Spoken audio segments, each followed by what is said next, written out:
Welcome to Sudha talks అండి.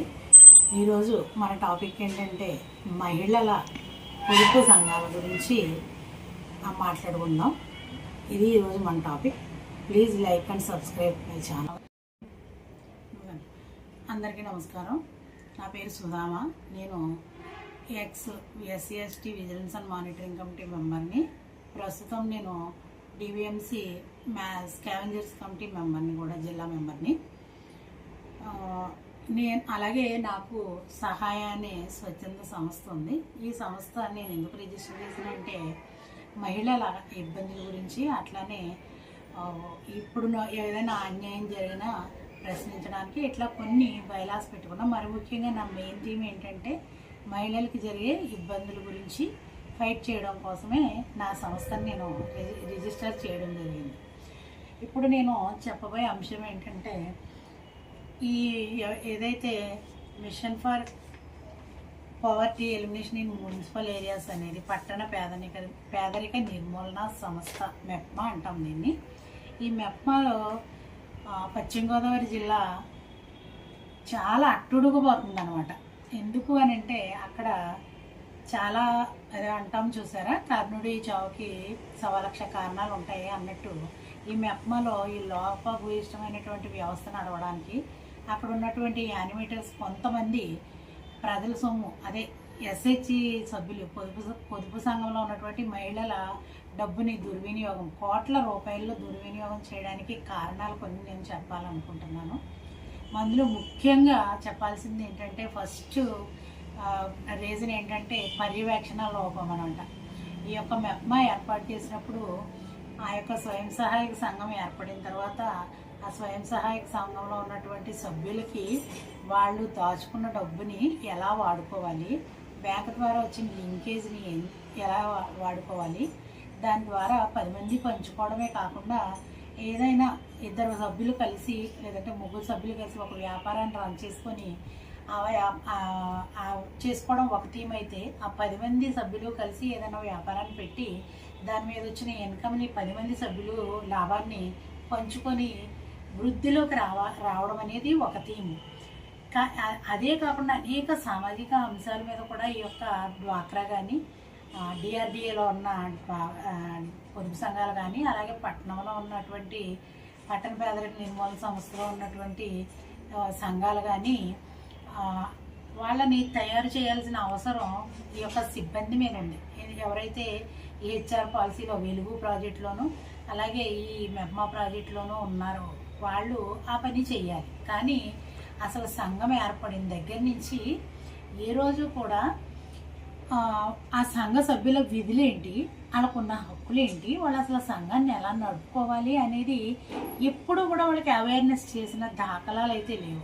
2008లో ఇది start చేసినప్పుడు ప్రతి మున్సిపల్ కమిషనరు, ప్రతి ఆ యొక్క అక్కడ ఉన్నటువంటి ఎవరైతే అధికారి సిఓతో కలిసి మ్యాక్సిమం నెలలో ఒక 10-15 విజిట్స్ స్లమ్లో ప్రతి ఈవినింగ్ ఆ యొక్క పొదుపు సంఘం సభ్యులకి మీటింగ్ ఏర్పాటు చేసి వాళ్ళు ఎలా నడుపుకోవాలి సంఘాన్ని, అలాగే స్లమ్ సమైక్యకి ఎలా పొదుపు ఇవ్వాలి, అప్పులు ఎలా తెచ్చుకోవాలి, టౌన్ సమైక్య ఎలా పనిచేయాలని, అలాగే వివిధ సామాజిక అంశాల మీద, బాల్య వివాహాల మీద, అంటరాంతనం మీద, లేదంటే హెల్త్ ఎడ్యుకేషన్ మీద, అడాల్సెంట్ గర్ల్స్ ఎడ్యుకేషన్ మీద చాలా రకాలైనటువంటి కార్యక్రమాలను నిర్వహించేవారు. కానీ రాను రాను ఏమైపోయిందంటే ఇది డబ్బు శ్రీనిధి రావడం, మళ్ళీ ఇక్కడ ప్రతి వ్యవహారము డబ్బుతో కూడుకొని ఉంది కాబట్టి వీళ్ళందరికీ ఇందులో ఎవరైతే ఉద్యోగస్తులు ఉన్నారో ఉద్యోగస్తులు చాలామందికి దురాశ కలగడం, వాళ్ళు కోఆపరేషన్తో కొంతమంది ఇందులో పనిచేసి యానిమేటర్స్ అవనివ్వండి, ఆర్పీస్ అవనివ్వండి, బినామీ పేర్లు పెట్టి లక్షల్లో లోన్లు తీసేసుకొని ఆ లోన్లు వాడేసుకొని ఆ గ్రూపులను రద్దు చేసేసి చాలా అనమాట లోతుకి వెళ్తే. ఎందుకంటే ఇందులో వచ్చిన అధికారులను కూడా వీళ్ళు ఇలా మార్చేస్తూ ఉంటారో అధికారులు కూడా చూసి చూడనట్టు వెళ్ళిపోవడం వల్ల ఇదంతా జరిగింది. నిన్నగాక మొన్న మనకి మన పశ్చిమ గోదావరి జిల్లాలో ఆకివీడిలో ₹1 కోటి దుర్వినియోగం జరిగింది. ఎందుకు జరిగింది అని అంటే దానికి కూడా నేను రీజన్ చెప్తాను. అక్కడ అది నగర పంచాయతీ నుంచి మున్సిపాలిటీగా ఒక 2-3 సంవత్సరాల క్రితం అది ఏర్పడింది. అక్కడ సిఓ సిఎంఎం కూడా ఉన్నారు. అక్కడ ఉన్న సిఓ మెటర్నిటీ లీవ్లో వెళ్ళింది. సిఎంఎం ఇన్ఛార్జ్ సిఎంఎం ఉన్నారు. అతను జిల్లాలో ఉన్నారు కాబట్టి అతను అప్పుడప్పుడు వెళ్తారు. ఇక్కడ బాధ్యత అంతా సిఓది. అక్కడ సిఓని ఒక వ్యక్తిని సంవత్సరం క్రితం అక్కడికి అపాయింట్ చేస్తే అతను నాకు ఇక్కడ ఒక రాజకీయ నాయకుడు ఉన్నారు, లేదంటే నాకు కలెక్టరేట్లో ఒక మెజిస్టేరియల్ పవర్స్ ఉన్న అధికారి నాకు చేతిలో ఉన్నారని అతను అక్కడ ఉద్యోగం మానేసి ఇక్కడ భీమవరం టౌన్లో కూర్చొని తన గ్రూపులు కాకపోయినా తన స్లమ్ కాకపోయినా ఇక్కడ ఉద్యోగం చేసేవాడు తను. తర్వాత కొంతమంది ఆర్పీలు నాకు ఈ విషయం దృష్టిలో పెడితే నేను కంప్లైంట్ పెట్టాను. పీజీఆర్ఎస్లో పెట్టిన తర్వాత అతను 2 months క్రితం అక్కడికి వెళ్ళడం జరిగింది. అక్కడ సిఓ ఉండి సిఎంఎం ఉండి వాళ్ళు దీన్ని నియంత్రణ చేస్తూ ఉంటే ఈ యొక్క యానిమేటర్కి అంత ధైర్యం ఎక్కడి నుంచి వస్తుంది?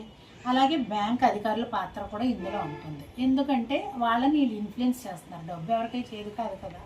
కాబట్టి వాళ్ళను కూడా కొన్ని సందర్భాల్లో వాళ్ళను కూడా ఇందులోకి లాగడం జరుగుతుంది. అలాగే జిల్లాకి కొత్తగా పీడీ వచ్చారు. ఆవిడ కూడా ఒక మహిళ. ఆవిడ పీడీలు ఎప్పుడు కూడా ఈ యొక్క మెప్మా నుంచి సంబంధించిన వాళ్ళకి ప్రమోషన్ ఇచ్చి కానీ లేకపోతే అట్లా రావడం చాలా అరుదు. వేరే డిపార్ట్మెంట్ నుంచి వీళ్ళు ఇన్ఛార్జ్లో వస్తూ ఉంటారు. ఈవిడ టీచింగ్ ప్రొఫెషన్ నుంచి వచ్చారు. ఆవిడకి పేదల గురించి అవగాహన లేదు. కానీ ఆవిడ సాటి మహిళ గురించి అని ఏమీ మాట్లాడలేకపోతున్నాము. అయినా కానీ ఆవిడ ఇంకా దాన్ని వ్యవస్థను ఆకలింపు చేసుకోవడానికే కనీసం ఒక 6 months. ఓకే, వీళ్ళు ఏం చేస్తున్నారంటే ఆవిడని మిస్లీడ్ చేసి మేము డిప్యుటేషన్ వేశారండి, నాకు ఫలానా రాజకీయ నాయకులు ఇచ్చారు అని డిప్యుటేషన్ వేయడం వల్ల ఈరోజు ఆకివీళ్ళలో ₹1,00,00,000 పైనే డ్వాక్రా సంఘాల పొదుపు డబ్బుల్ని యానిమేటర్ వాడేసుకుంది. ఎంత ధైర్యం ఉంటుంది అలా చేయడానికి? ఇది ఇలా ఏదన్నా మేము మాలాంటి సామాజిక కార్యకర్తలు ఎవరన్నా మాట్లాడుతుంటే ఒక ఆర్టీఐ ఏజెంట్ అతన్ని ఒక అడ్వకేటు ఆర్టీఐ పేరుతో ఇబ్బందులకు గురిచేయడం. ఎవరన్నా ఒక ఆర్పీ ఈ విషయాల మీద ప్రశ్నించినా లేకపోతే మాలాంటి వాళ్ళు ప్రశ్నించినా మా మీద లేనిపోయిన ఎలిగేషన్స్ తీసుకొచ్చి మీ మీద ఆ కంప్లైంట్ పెడతాను, మీ మీద ఇంకా ఈ కంప్లైంట్ పెడతానని అతన్ని వాడడం. మరి ముఖ్యంగా భీమవరం యూఎల్బీలో నేను ఇది నెక్స్ట్ పార్ట్ కూడా నేను చేస్తాను. ఈ వీడియో ప్రతిరోజు దినపత్రికల్లో వస్తుంది. అసలు ఏంటి అసలు అని చెప్పేసి నాకు కాస్త ఈ యొక్క సబ్జెక్ట్ మీద అవగాహన ఉండి ఏదైనా మనం మాట్లాడాలి అంటే దానికి బేస్ ఉండాలి, అథెంటికేటెడ్ మ్యాటర్ మన దగ్గర ఉండాలని ఈ పేపర్స్ అన్నీ కూడా నేను భీమవరం యూఎల్బీ నుంచి ఆర్టీఐలో నేను తీసుకోవడం జరిగింది. ఇందులో నన్ను ముఖ్యంగా నేను చెప్పేది ఎందుకంటే ఆర్పీలు అవకతవకలకు పాల్పడుతున్నారు, ఆర్పీలు ఆర్థిక అవకతవకలకే కానీ ఆ నిధుల దుర్వినియోగానికి పాల్పడుతున్నారు అని అనడానికి ఇంకొకటి ఏంటంటే ఈ యొక్క ఆర్పీలు ఎవరైతే ఉన్నారో వీళ్ళు కూడా బీపీఎల్ లైన్ కింద ఉన్న వాళ్ళనే తీసుకుంటారు. అదే యూఎల్బీలో అదే స్లమ్లో ఒక సీనియర్ గ్రూప్ లీడర్ని ఆర్పీగా తీసుకుంటారు, అంటే రిసోర్స్ పర్సన్గా తీసుకుంటారు. ఆమె కూడా పేదరాలే కదా. మరి ఆమెకి ఇచ్చేది గౌరవ వేతనం ఇస్తారు, నెలకి 8,000 ఇస్తారు. మనకు తెలిసిన విషయమే. గవర్నమెంట్ దగ్గర ఫండ్స్ ఉంటే జీతాలు రెగ్యులర్గా వేస్తారు, లేకపోతే 2-3 నెలలకు ఒకసారి వేస్తారు. ఈ మధ్యకాలంలో ఒక ఎండీ గారు వచ్చారు, తేజ్ భారత్ గారు అని. ఆయన వచ్చిన తర్వాత ఇది కొంచెం స్ట్రీమ్ లైన్ చేశారు, జీతాలు రెగ్యులర్గానే పడుతున్నాయి. ఇవన్నీ వీళ్ళకు సంబంధించినటువంటి ఆర్పీలకు సంబంధించినటువంటి 6 నెలల జీతాల లిస్ట్ అండి ఇది.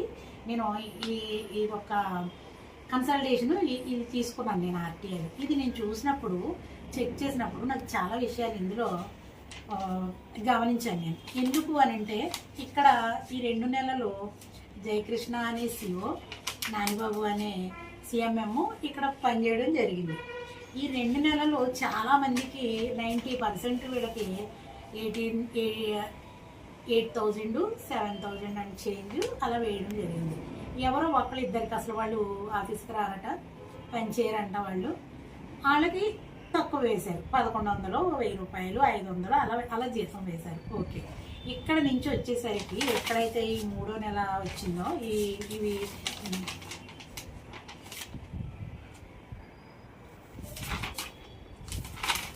దగ్గరికి చూపించమ్మా. ఇప్పుడున్న సిఎంఎం వచ్చారు ఈ నెల నుంచి. నేను ఇక్కడ రౌండ్ అప్ చేశాను కదా, ఈ రౌండ్ అప్ చేసిన దాంట్లో అన్నీ తీసుకున్నట్లయితే వీళ్ళందరికీ పని చేస్తున్నారు. వీళ్ళు ఇందులో చాలామంది ఈ రౌండ్ అప్ చేసిన పేజెస్ అన్నిటిలోనూ వీళ్ళందరికీ జీతాలు 500, 400, 1200, 4000, 3000, 7000, 6000 అని వేశారు. ఎవరైతే ఇందులో ఇటీవల డిఆర్డిఏలో ఉన్న గ్రూపులు అంటే తాడేరు, చినమేరం, పెదమేరం ఇవన్నీ దీంట్లో కలవడం జరిగింది, మెప్మాలో కలిపేయడం జరిగింది. ఎందుకంటే కార్పొరేషన్ అవుతుంది కాబట్టి డిఆర్డిఏలో ఉన్న వాళ్ళందరికీ కూడా 8000 చొప్పున అందరికీ వేస్తారు. వాళ్ళు కూడా పనిచేయని వాళ్ళు ఉన్నారంట, రాని వాళ్ళు ఉన్నారంట. ఇక్కడ ఒక నర్మదా అనే అమ్మాయి మీద లాస్ట్లో ఉన్న అమ్మాయి అని నర్మదా అనే అమ్మాయి, ఈ అమ్మాయి మీద కూడా ఏదో ఎలిగేషన్ ఉంది. సో సమ్ ఎలిగేషన్ ఉంది. ఈ అమ్మాయి పెద్దగా పనిచేయట్లేదు కాబట్టి ఈ అమ్మాయికి ఒక అమ్మాయికి తక్కువ వేశారు. మరి పేదరాలైనటువంటి ఆర్పి ఈ 1500 జీతం వేస్తుంటే నెలకి ఆ అమ్మాయి కుటుంబ పోషణ ఎలా చేసుకోగలుగుతుంది? కనీసం మినిమం నీడ్స్ అమ్మాయికి కిరాణా సరుకులు కొనుక్కోవాలంటే ఒక భార్య ఒక భర్త ఉంటే ఎంత లేదన్నా ఒక 5000 రూపాయలు కిరాణా సరుకులకి అవుతుంది. ఇంకా ఆడపిల్లలు ఉన్నారంటే వాళ్ళ శానిటరీ నాప్కిన్స్ దగ్గర నుంచి, వాళ్ళ బట్టల దగ్గర నుంచి, వాళ్ళ చెప్పుల దగ్గర నుంచి, వాళ్ళ స్టిక్కర్స్ దగ్గర నుంచి వాళ్ళందరినీ సమకూర్చుకోవాల్సిన పరిస్థితి ఉంటుంది. మీరు ఇదే ఉందా, వేరే ఆదాయం లేదా అని అంటే చాలామందికి ఇదే ప్రముఖమైనటువంటి ఆదాయంతో కూడా ఉన్నారు. మరి ఆ సీఎంఎంలు వాళ్ళు పని చేయనప్పుడు వాళ్ళు పని చేయించాల్సిన బాధ్యత సీఎంఎంల మీద, సీఓల మీద లేదా? ఉంది కదా. మరి పని చేయమని వాళ్ళకి ఒక నోటీస్ ఇవ్వాలి కదా, లేదు. ఇంకొక దౌర్భాగ్యం ఏంటంటే ఇప్పుడు ప్రజెంట్ ఉన్న సీఎంఎం వచ్చిన దగ్గర నుంచి ఇందులో ఎవరైతే ఎస్సీ ఎస్టీ వర్గాలు ఉన్నారో వాళ్ళ సమాఖ్యల గురించి నాకు తెలుసు. ఎందుకంటే వాళ్ళ సమాఖ్య మీటింగ్లకి అప్పుడప్పుడు నన్ను పిలుస్తూ ఉంటారు, ఏదైనా అవేర్నెస్ కార్యక్రమానికి. వాళ్ళు సమాఖ్య లాభాల్లోనే ఉంది. చాలా చక్కగా వాళ్ళ గ్రూపుని నడుపుకుంటూ ఉంటారు. వాళ్ళ మీద ఎలాంటి వివాదాలు కూడా లేవు. అయినప్పటికీ వాళ్ళు దళితులు అనేసి, వాళ్ళు ఎస్సీ వర్గానికి చెందిన వాళ్ళని, ఇందులో నలుగురికి ప్రతి నెల 4000 రూపాయలు, 3000 రూపాయలు. ఇది కూడా నేను ఎందుకు తీసుకున్నాను ఆర్టీఐలో అంటే వాళ్ళు నాకు చెప్పారు, మేడం మాకు ఎందుకు వేస్తున్నారో ఇలా తెలియదు, ఏ రోజు కూడా మాకు 8000 జీతం రావట్లేదని ఒకరోజు వాళ్ళు వచ్చి నా దగ్గర కన్నీళ్లు పెట్టుకున్నారు. ఒక మహిళగా నాకు కూడా ఆర్థిక ఇబ్బందులు ఉంటే ఎలా ఉంటుంది అనేది తెలుసు కాబట్టి నేను ఇది ఆర్టీఐ పెట్టుకొని మాట్లాడాలి ఈ విషయం మీద అని చెప్పేసి నేను మాట్లాడాను. నేను నిన్న ఆఫీస్కి వెళ్ళి మీరు ఎందుకు ఇంత తక్కువ జీతం వేస్తున్నారు అని అడిగితే పీడీ గారు వేస్తున్నారు అని చెప్పారు.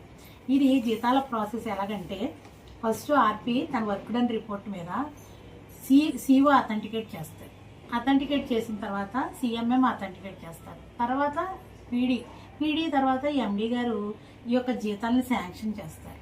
మరి ఎంత వివక్ష ఏంటి అంటే ఆడవాళ్ళు పనిచేయడానికి బయటకు రాకూడదని ఆయన ఉద్దేశం, లేకపోతే ఈ డిస్క్రిమినేషన్ ఇతను ఎందుకు చేస్తున్నారు? ఇందులో కొంతమంది నాట్ ప్రాపర్లీ వర్కింగ్ అని చెప్పి నేను రాసుకున్నాను. కొంతమంది వేరే వాళ్ళు ఏ వృత్తులు చేసుకుంటా సరిగా ఆఫీస్కి రారంట, వాళ్ళు అసలు ఏది స్పందించారంట, ఆ గ్రూపులకి నిర్వహణ కూడా సరిగా చేయాలి. అలాంటప్పుడు ఆర్పీని కదా మార్చాల్సింది. మరి వాళ్ళని మార్చకుండా ఎలాంటి వివాదాలు లేకుండా ఏదో చిన్న ఎలిగేషన్ ఉంటే వాళ్ళని మార్చేస్తూ ఆ స్లమ్ సమాఖ్య నష్టాల్లో జీరోలో అప్పగించిన సమాఖ్యల్ని పైకి తీసుకొచ్చి ఆ యొక్క సభ్యుల డబ్బులని ఎక్కువ చేసి వాళ్ళకు వాటాధనం పంచే సమాఖ్యలు ఏవైతే వేయడం ఈ సీఎంఎం గారి ఉద్దేశం ఏంటి దీని వెనక అనేది ఒక ప్రశ్న.